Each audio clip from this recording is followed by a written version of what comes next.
J'ai maintenant le privilège de vous présenter notre orateur, Pierre Bader, qui est pasteur dans la région de Corzo, qui est aussi un homme impliqué dans différentes actions civiles qui ont lié avec les pompiers, parfois qui est invité à travailler dans des situations où il y a des drames, et il était impliqué dans la résolution de ces situations-là avec les personnes qui sont impliquées dans ces situations. Et c'est quelqu'un que j'ai beaucoup de plaisir à vous présenter, qui est un homme que j'admire pour sa capacité de synthèse et aussi un grand talent pour diriger et présider. Pierre Bader.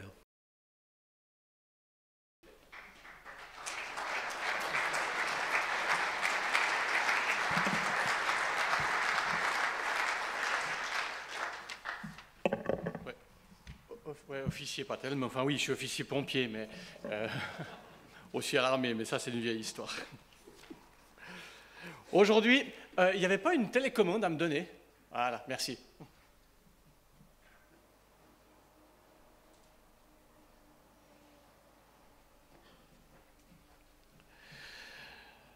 Aujourd'hui, vous le savez, le thème c'est un homme décidé.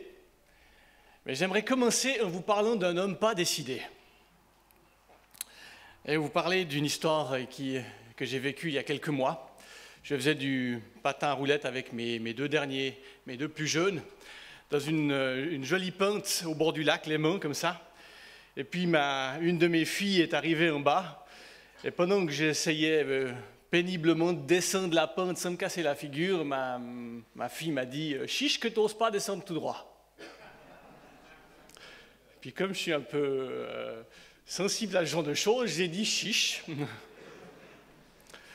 Et puis j'ai commencé à descendre tout droit. Et puis j'ai très vite réalisé qu'il fallait que je prenne une décision. Parce qu'en face de moi, j'avais le lac. À gauche et à droite, j'avais bien une échappatoire. C'était 2 chemins, mais je ne voyais pas. Et donc j'imaginais qu'il y avait une grand-mère sur le chemin à gauche ou à droite. Et il a fallu que je décide très très rapidement de ce que j'allais faire. Et je n'ai pas décidé.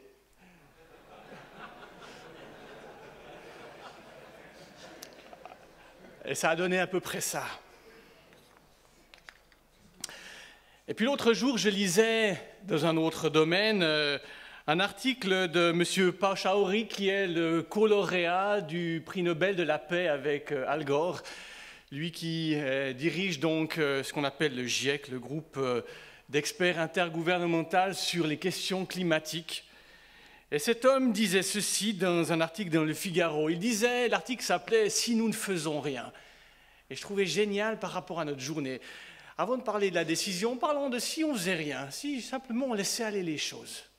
Si nous ne faisons rien, eh bien il dit que après-demain, en 2020, entre 75 et 200 millions de personnes en Asie auront des problèmes d'approvisionnement par rapport à l'eau. Et vous savez que si on a ça, ça veut dire qu'on va rapidement vers la mort. Et il annonçait que si on ne faisait rien, il ne suffisait même pas de faire quelque chose, il suffisait juste de ne rien faire. Qu'en 2050, il y aurait en Asie plus d'1 milliard de personnes qui auraient ce problème-là. Et ça me parle. Ça m'a aussi parlé d'un homme qui n'a rien fait. On lui en veut beaucoup. C'est le premier homme, celui dont la Bible parle comme étant le premier homme, Adam.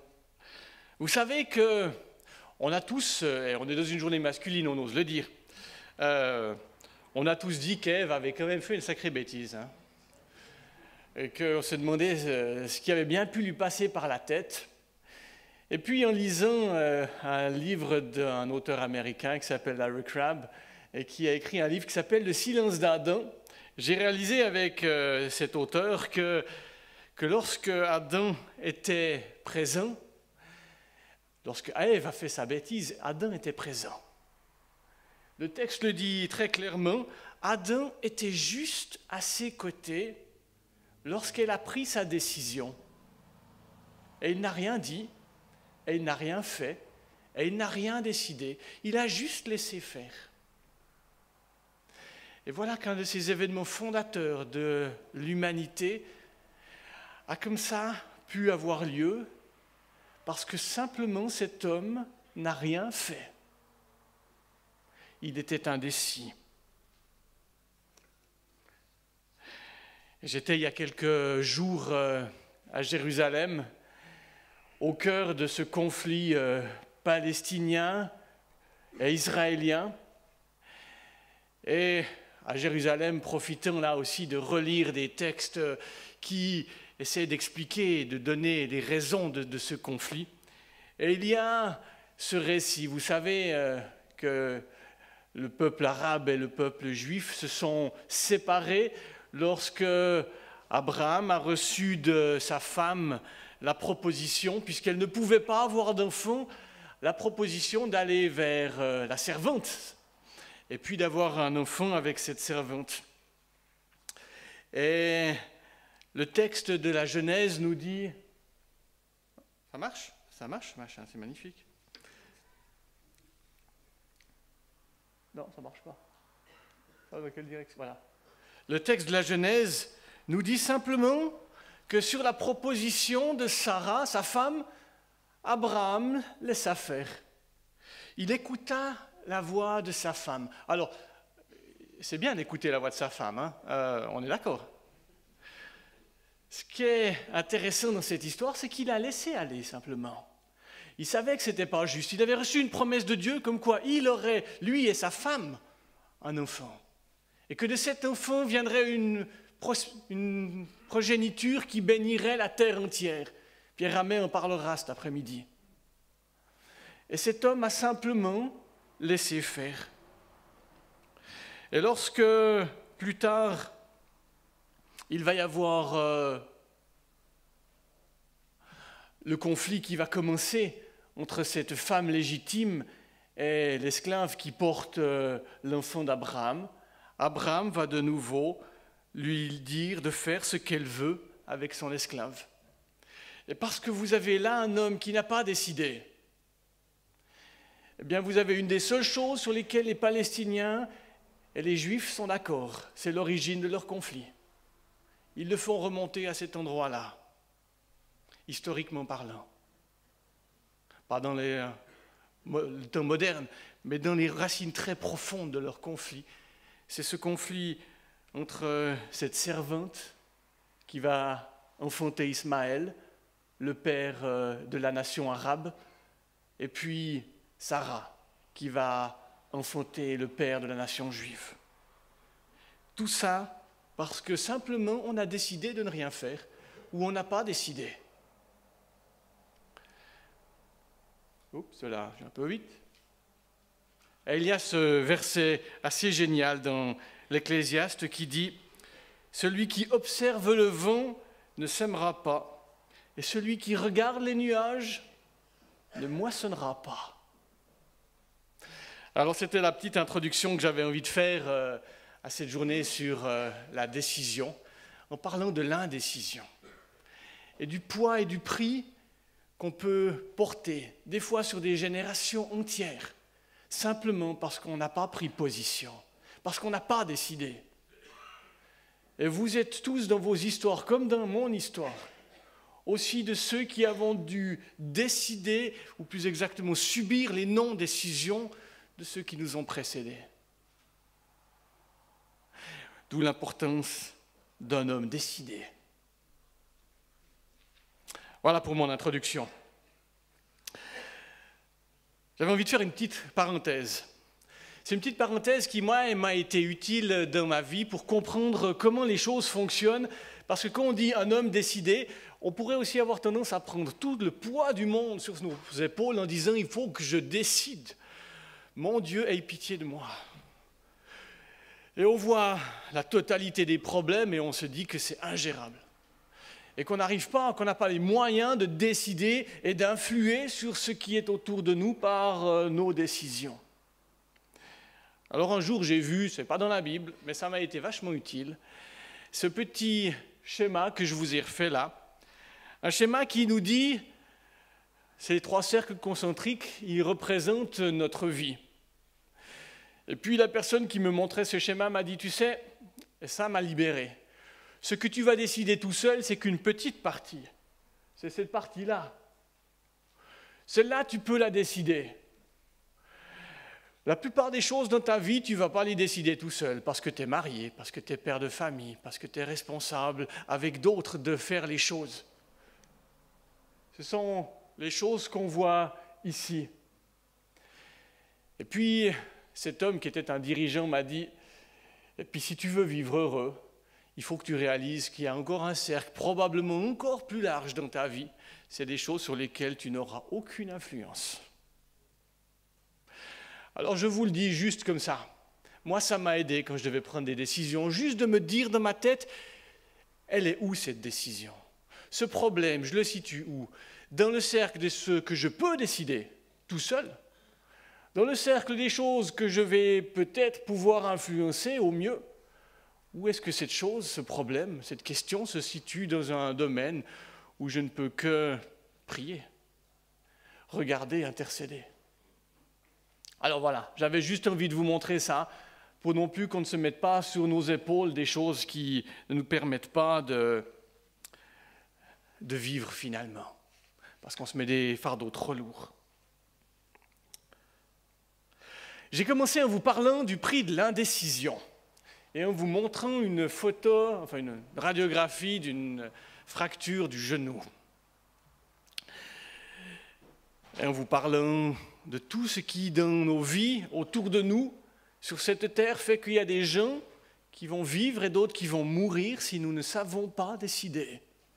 Parce que c'est bien des moments, des questions de vie et de mort. Et je me suis demandé pourquoi c'était si lourd, ce poids des choses que nous ne décidons pas. Et il a fallu que je remonte très loin pour comprendre d'où cela venait. Aussi loin que la création du monde, pour expliquer pourquoi, lorsque nous ne savons pas décider, alors nous entrons dans des problèmes phénoménaux. Vous avez sous les yeux le récit de la création, le premier récit de la création, où Dieu, au commencement, commence à se mouvoir dans un endroit qui, ça c'est la traduction de la Bible de Jérusalem, la Bible catholique, dit c'était vide et vague. En hébreu, on dit tohu bohu. On a toujours cru que c'était du vaudois, tohu bohu. Non, c'est de l'hébreu. Ça veut dire vide et vague. Et la création, au début, c'est un truc pas bien défini. Il n'y a pas d'ordre, c'est le chaos, c'est le tohu-bohu. Et Dieu va commencer à faire les choses en triant. Il va commencer à classer, à ranger. Il va mettre d'un côté la lumière, de l'autre côté l'obscurité. Il va ensuite appeler les choses, parce qu'après avoir trié, il va encore leur donner un nom pour qu'on puisse les reconnaître, pour qu'on puisse les identifier, que les choses soient vraiment claires. Alors Dieu appelle la lumière jour, et puis il appelle la nuit, les ténèbres nuit. Et puis Dieu va commencer comme ça continuer tout au long des jours de la création. Et cette création ne consiste pas en faisant apparaître des choses nouvelles, mais en triant, en classant. Et si j'ai bien compris ce qu'est une décision, eh bien c'est exactement ce que Dieu est en train de faire dans la création. Il décide. Il décide que ça c'est à gauche et ça c'est à droite, qu'il y a l'eau d'en haut et qu'il y a l'eau d'en bas. Il décide, il met des mots sur les choses, il clarifie les choses. C'est vraiment un processus de décision que Dieu fait en créant sur la terre. Bien sûr qu'il a créé la vie, mais ça n'a pas suffi. Il a encore fallu créer en décidant. Et du coup, on commence peut-être à comprendre pourquoi, lorsque nous ne décidons pas, nous entrons dans des problèmes incroyables. Parce que nous revenons simplement au tohu-bohu. Parce qu'on va revenir à l'état avant la création, où tout était mélangé, où on ne savait pas où commençaient les choses et où elles finissaient. Où on ne pouvait même pas comprendre les choses parce qu'on n'arrivait pas à les nommer. On n'arrivait pas à les saisir. Dans vos vies, dans ma vie, lorsque je ne sais plus jusqu'où va mon travail et à quel endroit, à quel moment il doit s'arrêter, je retourne très vite vers le chaos. Et si vous ne le savez pas, vos conjoints le savent. Et vos enfants vous le diront très très vite. Parce que simplement, nous ne sommes pas entrés dans la structure de ce que Dieu a fait. C'est comme si nous travaillions à l'inverse de la façon dont Dieu travaillait et on se surprend après à demander au Seigneur sa bénédiction alors qu'il nous a donné d'abord des outils. Si je ne sais pas dans ma vie ce qui est bien et ce qui ne l'est pas, si je ne peux pas trier en disant clairement les choses, en les nommant, ceci est bien et ceci est mal. Et puis bien sûr qu'il y a encore toutes les choses qui sont un peu plus subtiles au milieu, on est d'accord. Mais si je ne peux pas dire les choses, alors je reviens au tohu-bohu, à ce moment où les choses n'avaient pas de forme et presque pas d'existence. Et le livre de la Genèse va nous apprendre qu'il va revenir comme responsabilité à l'homme de faire la même chose que Dieu. Quand Dieu crée l'homme, il lui donne d'abord une première responsabilité. Il lui présente tous les animaux, et l'homme doit faire exactement ce que Dieu a fait avant, dans la création, il doit les nommer. Il doit les trier, il doit les classer, il doit pouvoir comprendre ce qui est autour de lui et faire de l'ordre. Et c'est ça qu'on entend c'est en partie cela qu'on entend par l'homme créé à l'image de Dieu. Ça veut dire l'homme qui a les mêmes capacités de création que Dieu, en ayant les mêmes capacités de décision. Et si nous ne décidons pas, alors nous ne faisons pas notre job d'humain. Le premier travail que nous avons reçu de Dieu, celui de créer en décidant. Quand dans mon entreprise, je donne des ordres, eh bien je crée des possibilités pour ceux qui travaillent autour de moi. Quand dans ma vie de couple, avec ma femme, je décide de certaines choses, je crée des opportunités. C'est comme si quelque chose qui n'existait pas peut enfin advenir. En théologie, on dit que l'homme, il est co-créateur. Il crée avec Dieu.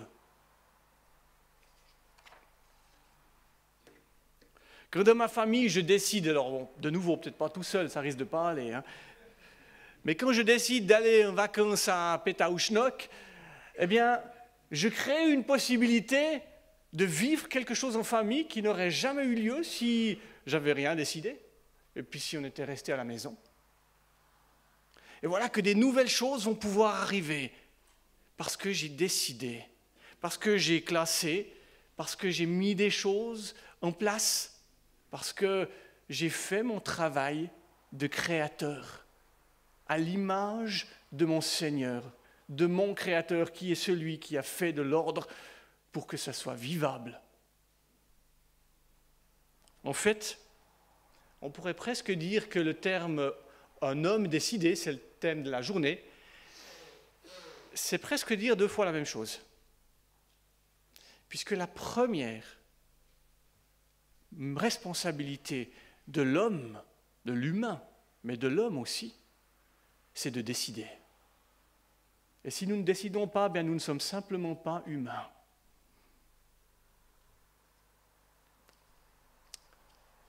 Là, j'aimerais venir à un autre point, une autre parenthèse. Comment est-ce que vous comprenez les plans de Dieu pour votre vie? Quand on dit, moi j'entends souvent ça dans certains milieux, quand on dit « les plans de Dieu pour ma vie », qu'est-ce que vous avez dans votre tête?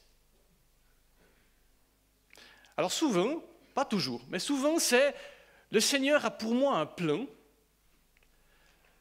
j'ai meilleur temps de le découvrir parce que sinon je suis mal. Il a un plan qui est peut-être même extrêmement précis, Et mon challenge à moi, c'est d'ouvrir mes oreilles, de me mettre dans un état d'esprit de prière qui me permet de saisir le plan de Dieu et d'y entrer.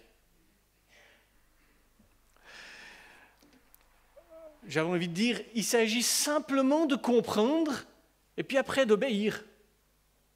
Je caricature un petit peu, mais c'est pour montrer les choses.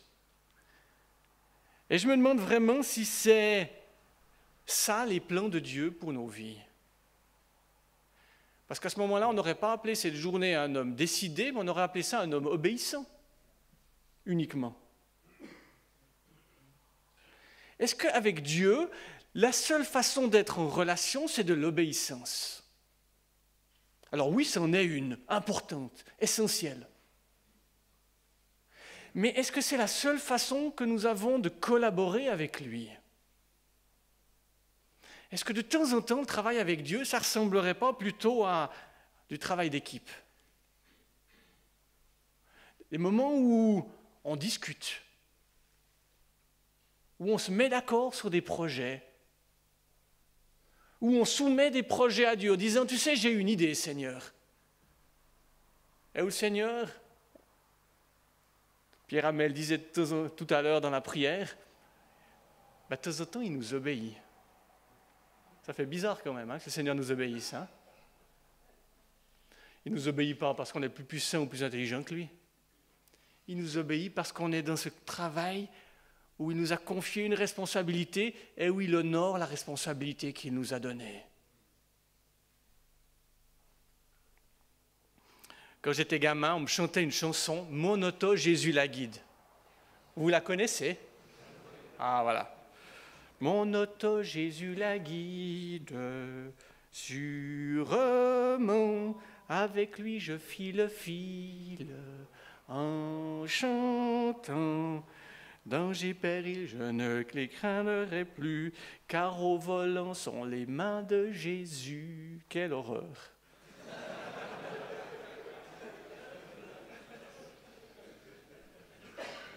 Monter dans une voiture et Jésus qui a les mains au volant.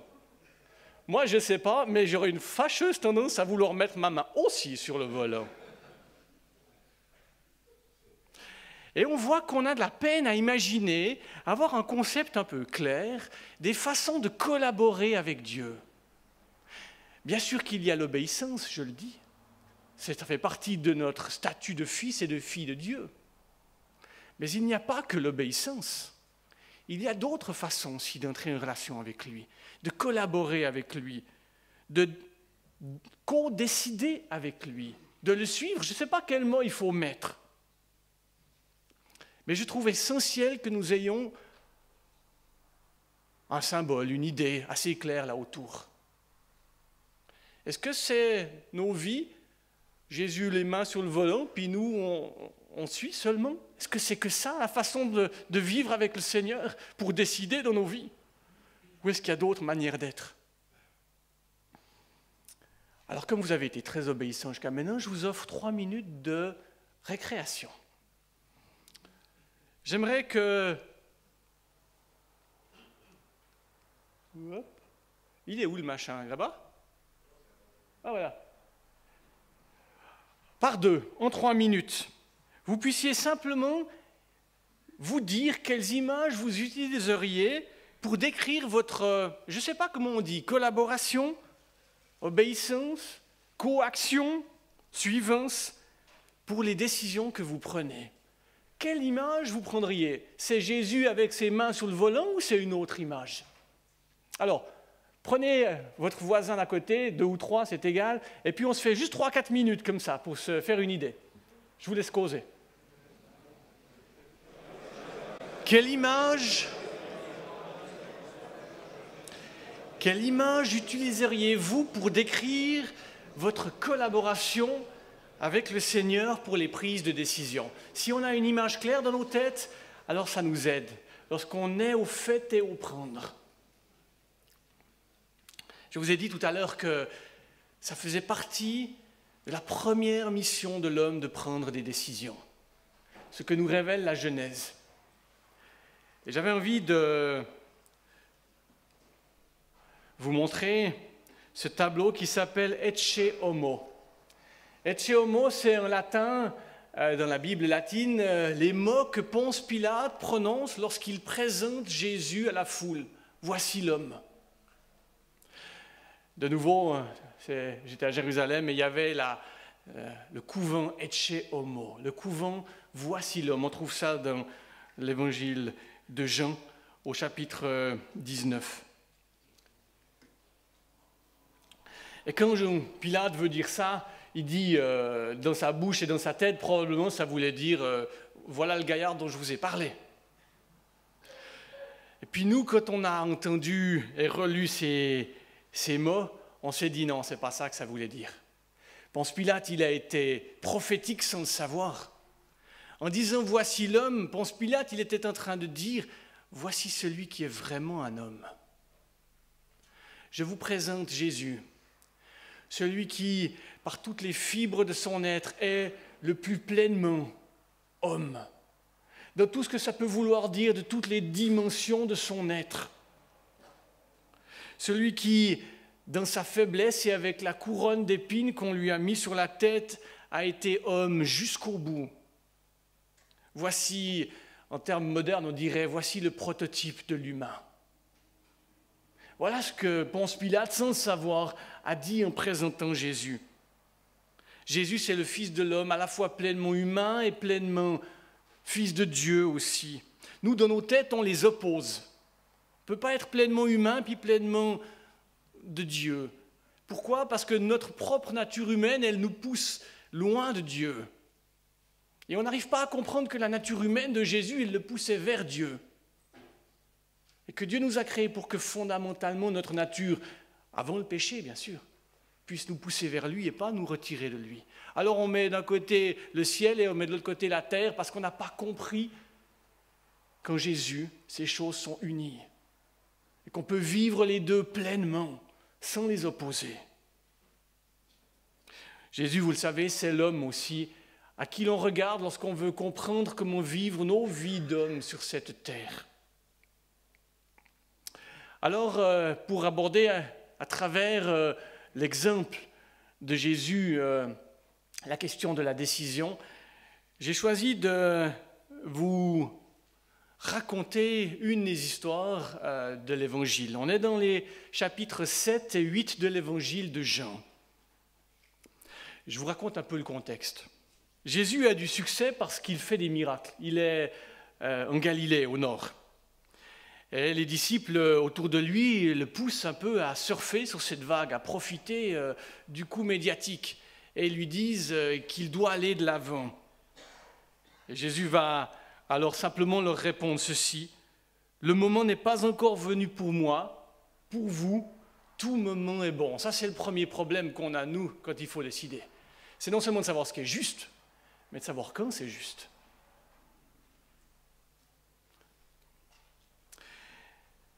Et Jésus va faire la démonstration qu'il sait quand les temps sont justes. On le pousse à descendre à Jérusalem pour aller un peu montrer tout ce qu'il sait faire. Et puis Jésus dit non. Alors les disciples vont partir tout seuls à Jérusalem et Jésus va en fait les suivre, mais incognito, derrière eux. Et il va se retrouver là dans le temple où il va commencer à enseigner. Bien sûr que quand Jésus commence à enseigner, les gens le reconnaissent et se disent, mais oui, c'est celui dont on nous avait parlé, le prédicateur de Nazareth. Et Jésus va commencer alors à argumenter. Il dira notamment ceci, cessez de juger. La parenthèse décider, c'est moi qui l'ai mis. Mais juger et décider, c'est la même chose. Cessez de décider d'après les apparences. Jugez de façon correcte. Alors jusque-là, c'est bien joli. Jésus qui nous dit qu'on ferait mieux d'être meilleur. Ça ne nous aide pas beaucoup de savoir qu'on devrait faire les choses autrement. On ne sait toujours pas comment les faire autrement. Et puis, comme Jésus enseigne et puis qu'il dérange beaucoup les gens de l'establishment religieux, alors ils veulent l'arrêter. Ils vont envoyer des gardes. C'est la première fois qu'on envoie des gardes pour arrêter Jésus. Et puis ils vont revenir bredouilles, ces gardes, et quand on va les interroger, ils vont dire eh ben, on ne l'a pas ramené parce que jamais personne n'a parlé comme lui. Ça veut dire, quand on l'a entendu parler, on a été tellement impressionné qu'on n'a pas pu lui passer les menottes. Jésus va ensuite se retirer, il va monter sur le mont des Oliviers, passer là-bas une nuit à la belle étoile, dormir, et avec ses gardes qui veulent l'arrêter, avec ce mont des Oliviers, ce jardin de Gethsémane, on est déjà en train d'avancer sur le temps de la Passion. Et puis le lendemain matin, Jésus se retrouve dans le temple. Et là, on lui fait faire un petit exercice de décision rapide. Vous connaissez l'histoire, je vous l'ai projetée. C'est cette histoire où on amène au milieu du groupe où Jésus se trouve une femme adultère. Et puis, on pose une question à Jésus. Jésus, tu as 1 minute pour nous dire si cette femme doit mourir ou si elle doit vivre.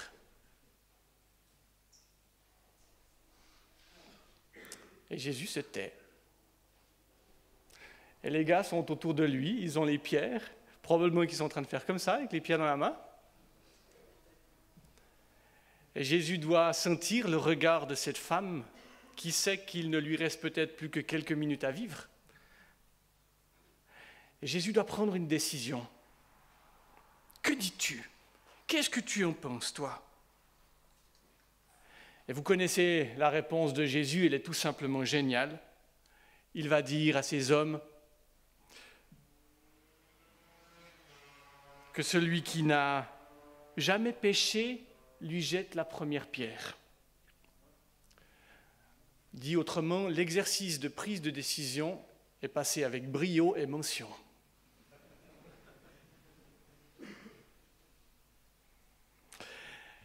Et la fin de cet épisode, c'est une discussion où Jésus va expliquer comment est-ce qu'il a fait pour prendre cette décision. Comment est-ce qu'il a fait pour, là, pouvoir dire la vie à une femme qui allait peut-être mourir. Bien sûr que pour cette femme-là, il lui dira aussi ces paroles, je ne les ai pas projetées. Il lui dira, puisque personne ne te condamne, je ne te condamne pas non plus. Maintenant, va et ne pêche plus. Et Jésus va, comme je l'ai dit, expliquer comment est-ce qu'il a fait pour réfléchir. Comment est-ce qu'il a fait pour décider. Et s'il est notre modèle, alors il y a quelque chose à apprendre pour nous.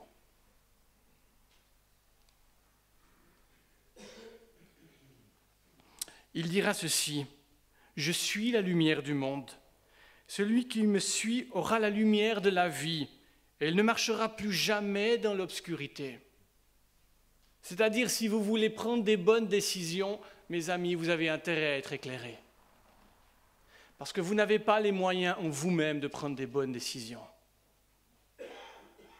Et Jésus va tout de suite se poser en disant, vous avez besoin de moi pour ces décisions-là. Toute votre sagesse, elle est bonne. Mais vous avez besoin de moi pour prendre ces décisions. Je suis la lumière du monde. Et puis il ajoutera ceci, vous jugez à la manière des hommes, moi je ne juge personne. Cependant, s'il m'arrive de juger, mon jugement est valable. Pourquoi? Eh bien parce que je ne suis pas tout seul pour juger, mais le Père qui m'a envoyé est avec moi. Je vous rappelle, juger, ça veut dire aussi décider. Jésus affirme d'abord qu'il n'est pas là venu d'abord pour condamner. Il y aura un jugement que le Christ posera sur ce monde lors de son retour. Mais à ce moment-là, Jésus dit non. Mon job aujourd'hui n'est pas d'abord cela. Mais quand il m'arrive de devoir décider, et il le fait Jésus, il vient de le prouver, eh bien, le secret pour décider, c'est que je ne suis pas tout seul.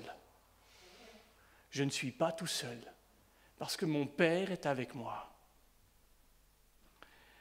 Être dans la présence de notre Père céleste pour prendre nos décisions. Ne pas simplement, des fois c'est bien, lui obéir, oui.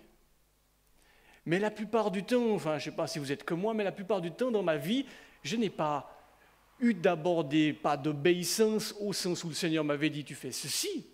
La plupart des grandes choses de ma vie, je les ai réfléchies avec le Seigneur.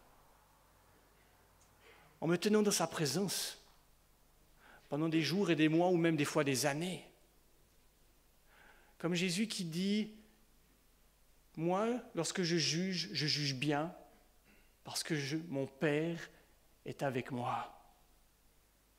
Et la capacité de Jésus à résister à la pression, à nager à contre-courant, elle ne vient pas du fait que c'était un homme avec une tenue morale ou une capacité, une force de caractère exceptionnelle.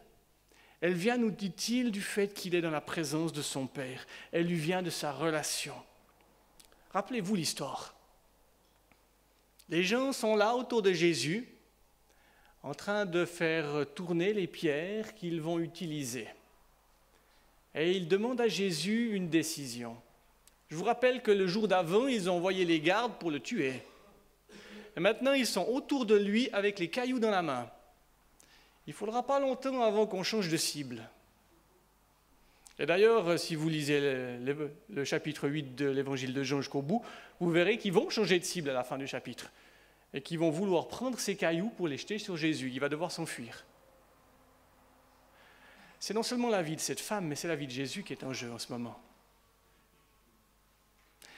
Et cet homme, le Christ, il va trouver tout ce dont il a besoin dans la présence de son Père. Il dira ceci quelques minutes plus tard.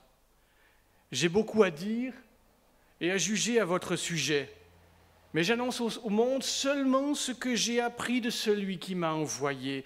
Et lui, il dit la vérité. » Et ils ne comprirent pas qu'il leur parlait du Père. Dit autrement, nous n'allons pas chercher en nous ce qui nous manque. Nous allons chercher dans le Père ce dont nous avons besoin. Des conseils, des décisions, des ordres à suivre, de la sagesse.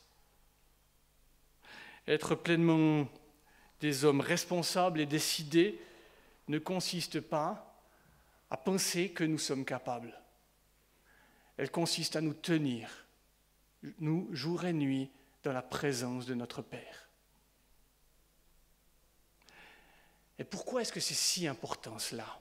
Et pourquoi cela fait une telle différence dans la vie de Jésus avec la démonstration qu'on vient de voir faire ? Eh bien, il nous le dira un peu plus loin. Il nous dira ceci. Je le traduis à ma manière. Il nous dira, en fait, vos décisions, vous les prenez sous influence. Quand vous choisissez quelque chose, c'est toujours sous une influence. Elle va entrer dans une grande discussion avec les Juifs en disant, vous prenez les décisions sous l'influence de votre père. Les Juifs diront, c'est Abraham notre père. Jésus dira, ouais, mais c'est peut-être aussi un peu le Satan, votre père. Il ne parlait pas aux Juifs en tant que Juifs, il parlait aux hommes. Il leur disait que les décisions que nous prenons, soyons honnêtes, on est à notre 2 minutes, c'est pas trop. 90% des décisions qu'on prend consistent en réalité à justifier des choix qu'on a pris avant sans s'en rendre compte. Vous n'êtes pas d'accord ? Très souvent. Très souvent, on dit « j'ai décidé que », en réalité, il s'agissait de mettre des mots sur quelque chose qu'on avait déjà intérieurement, profondément choisi. D'où l'influence, d'où l'importance de l'influence que nous avons sur nos vies. Jésus dira ceci, « Je vous le déclare, c'est la vérité, tout homme qui pêche est un esclave du péché. Un esclave ne fait pas toujours partie de la famille, mais un fils en fait partie pour toujours. » Et puis, le contre-exemple, « Moi, je parle de ce que mon Père m'a montré, mais vous, vous faites ce que votre Père vous a dit. » Nos décisions, nous les prenons sous influence. Voilà pourquoi c'est si important de nous tenir dans la présence du Père. C'est pour nous laisser influencer par lui. Parce que si nous ne sommes pas dans la présence du Père, il y aura d'autres influences. Il y en a bien assez. Et nous avons besoin de savoir qui va nous conseiller, qui va nous influencer, pour que nous prenions nos bonnes décisions. Parce que nous sommes, d'une manière ou d'une autre, sous influence. Nous ne vivons pas dans une bulle. Jésus dira à ces hommes, vous prenez la mauvaise décision, celle de vouloir me faire mourir parce que vous êtes influencés par la mauvaise personne. Et je vous l'ai dit, il ira jusqu'à leur dire, vous avez pour père le diable et vous voulez faire ce que votre père désire. L'importance de se tenir dans la présence de Dieu, non pas pour obéir, j'allais dire, de façon un peu servile, où on nous dit à gauche, alors on tourne à gauche, on nous dit à droite, alors on tourne à droite. Des fois, c'est comme ça dans nos vies. Et puis la plupart du temps, c'est pas comme ça. La plupart du temps, il s'agit d'être un homme décidé, adulte, mature, où nous prenons nos décisions, mais dans la présence de celui qui nous influence sainement, saintement.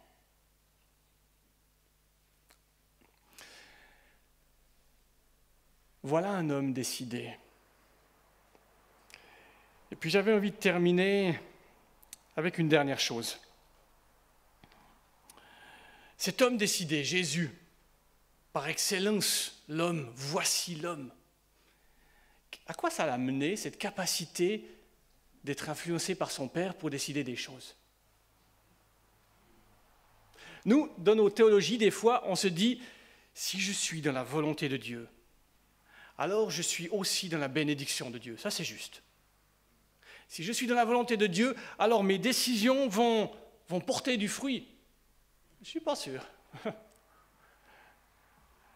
La volonté de Dieu, l'écoute de Dieu pour Jésus, ça l'a mené à la croix. Ça ne l'a pas mené au succès. Donc, enlevons-nous de nos têtes le fantasme qu'un homme décidé, qui s'ancre dans le Christ, est un homme qui réussit, au sens du monde. Au cœur de nos choix, il y a la croix. Et si nous ne mettons pas la croix au cœur de nos décisions, alors nous sommes à côté de la volonté de notre Père. Jésus dira, quand vous aurez élevé le Fils de l'homme, vous reconnaîtrez que je suis qui je suis. Vous reconnaîtrez que je ne fais rien par moi-même. Je dis seulement ce que le Père m'a enseigné. Celui qui m'a envoyé est avec moi. Il ne m'a pas laissé seul, parce que je fais toujours ce qui lui plaît. Pour Jésus, les choix, les décisions l'ont amené jusqu'à la croix. Mais il le dit très clairement, elles l'ont amené pas tout seul. Il ne me laisse jamais seul. Parce que je fais toujours ce qui lui plaît. Un homme décidé n'est pas un homme qui réussit. Un homme décidé, c'est un fils du Père qui sait que dans ses décisions, prises dans l'intimité avec le Père, et dans les conséquences des décisions qu'il devra porter, il ne sera jamais seul. Je vous invite à la prière.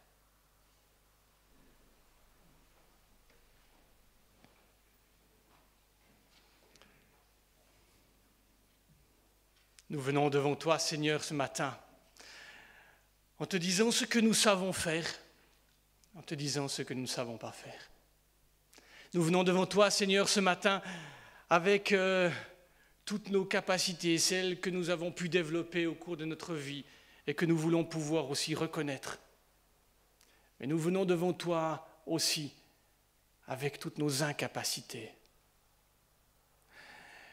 Nous venons, Seigneur, en te demandant de pouvoir être des hommes décidés avec toi, dans ta présence. Tu es celui qui a promis de ne jamais nous laisser seuls. Alors devant les défis qui sont là face à nous, que ce soit dans nos vies personnelles, de famille, professionnelles ou autres, dans tous ces défis, Seigneur, nous voulons nous tenir en toi. Parce que tu ne nous laisses pas seuls. Et parce qu'alors, hommes, debout, adultes, matures, nous pourrons alors avec toi discuter, argumenter et prendre les décisions que tu vas bénir. Seigneur, Nous avons besoin de toi pour être des hommes décidés, pour être simplement même des hommes qui font ce qu'il leur est demandé sur cette terre. Donne-nous, Seigneur, d'être des hommes décidés en toi. Amen.